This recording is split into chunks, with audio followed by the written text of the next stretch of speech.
नमस्कार दोस्तों, मैं शमशेर अहमद और आप देख रहे हैं जनित न्यूज भारत। और जनित न्यूज भारत की टीम इस वक्त पहुंची है हदुआ विधानसभा के विधायक राजेश सिंह कुशवाहा जी, निर्वाचित विधायक जी हैं। 8 महीना लगभग गुजर गए और जानेंगे कि विधायक जी का जो कार्यकाल रहा 8 महीना वो कैसा रहा। सबसे पहला सवाल मेरा ये है आपसे, जो 8 महीना गुजर गए और जिस तरह पहले एक विधानसभा जो हदुआ देखा जा रहा था, काफ़ी उसमें कुछ कमियां देखी जा रही थी, बहुत सारे समस्या था लोगों के बीच में।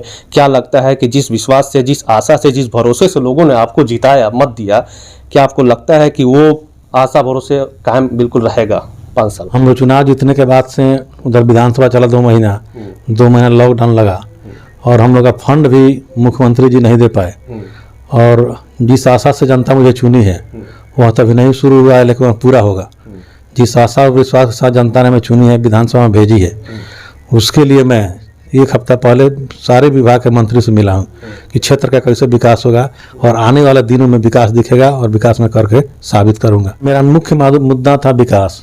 रोड था, शिक्षा था, स्वास्थ्य था, लॉ एंड ऑर्डर था। मेरे में जो रंगदारी मांगा जाता था उस पर तो मैं बहुत हद तक कहूँगा कि रोक लगा है।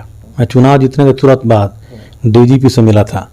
यहाँ के हथुआ मीर में रंगदारी मांगा जाता है व्यवसायियों से, उसके बारे में बात किया था। जो हत्याएं होती थी उस पर बहुत रोक लगा है और पूर्ण रूप से रोक लग जाएगा। विधायक जी, आप तो खैर विपक्ष में है और ये सवाल तो खैर जो सरकार में सत्ता में, लेकिन फिर भी विपक्ष के नाते एक सवाल आपसे पूछा जा रहा है। आए दिन हत्या, बलात्कार, अपहरण, और ये देखा जाए तो ये आम हो गया। आखिर इस सुशासन बाबू की सरकार में आखिर हो क्या रहा है? देखिए, सुशासन बाबू से सरकार चल नहीं रहा है जी। सुशासन बाबू के एमएलए और उनका मंत्री खुद रो रहे हैं लोग कि हम लोग का क्लर्क और चपरासी भी बात नहीं मानता है। हम लोग विपक्ष के एमएलए हैं, तो सुशासन बाबू को इस्तीफा देना चाहिए और पार्टी इस्तीफा देना चाहिए, सरकार को छोड़ देना चाहिए कि हम लोग के भरोसे से बिहार नहीं चलने वाला है। दूसरा कोई सरकार बनाएगा, अपना प्रदेश को चलाएगा। राजद को जिस तरह से सीट जो बहुमत जो मिला था, लग रहा था कि सरकार आप लोग की ही बन जाती, लेकिन ऐसे में गोपालगंज का 2 सीट लोगों का जैसा कहना था कि इसको जबरन इसको डाल दिया गया एनडीए में। इस पर क्या कुछ कहेंगे? देखिए, जनता ने मैंडेट दी थी, महागठबंधन को मैंडेट जनता ने दी है। प्रशासन और सरकार और चुनाव आयोग ने जबरदस्ती सरकार बनवा दिया एनडीए। आपको लगता है ये बात? एकदम लगता है जी। लगता है। पूरे जनता पूरे जानती है, पूरे बिहार की जनता, पूरे देश की जनता जानती है कि जबरन चुनाव हराया गया। मैं ही चुनाव जीता था 31,527 वोट से। मेरा रिजल्ट क्लियर हुआ था 4 बजे, 11 बजे रात को मुझे सर्टिफिकेट मिलता है। इससे क्या साबित होता है? जो शिक्षक का बैलेट वर्ष वोट था, पहले गिनना था, सबसे लास्ट में इसको जोड़ा गया। उसी में इधर उधर करके जो 400, 500, 1000 वोट से जो इधर किया गया, हराया गया। जैसे भोरे में है, भोरे का जितेंद्र पासवान जीते थे, जबरदस्ती हराया गया उनको। आपको क्या लगता है कि जहां 4-5 सीट विधानसभा का जो आने वाला था, मात्र 2 ही पर सिमट गए, तो इससे लगता है कि 2 सीट और खेमे में आ जाता? 2 सीट तो एकदम और से आता। और कुछ कांग्रेस का जो टिकट मिला उसमें भी कुछ भूल हुई, गठबंधन से भूल हुई, लेकिन कुछ टिकट बंटवारे में गलतियां हुई। इसको मैं मानता हूँ, स्वीकार करता हूँ।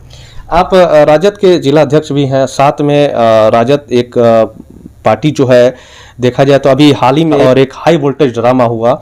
देवापुर पूर्व विधायक मंजीत सिंह का एक बार राजद में आने का पूरा मन था, एक घर वापसी हो गई। क्या लगता है कि अगर राजद में अगर मंजीत सिंह का आना होता तो राजद को एक मजबूती मिलती?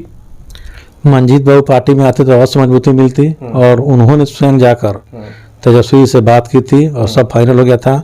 लेकिन नीतीश कुमार ने उनके कुछ रिश्तेदारों और अपने मंत्री को भेज के बुलवाए और मनाने की कोशिश की, लेकिन अभी कुछ कहा नहीं जा सकता इस पे। ज़्यादा एक सवाल आपसे हम कहेंगे, कोरोना काल जो पूरी तरह से डेल्टा प्लस वेरिएंट भी आगमन हो चुका है, इसको लेकर पूरे विधानसभा में जो आपके जनता है उसको क्या कुछ मैसेज देना चाहेंगे, खासकर कोरोना काल को लेकर? देखिए, कोरोना काल में सबको मैं संदेश देना चाहता हूँ कि सभी लोग बच कर रहें और कोरोना काल का जो नियम का उसको फॉलो करें, मास्क पहन कर रहें, दूरी बना कर रहें और बचते हुए अपने आप को अपना काम करें।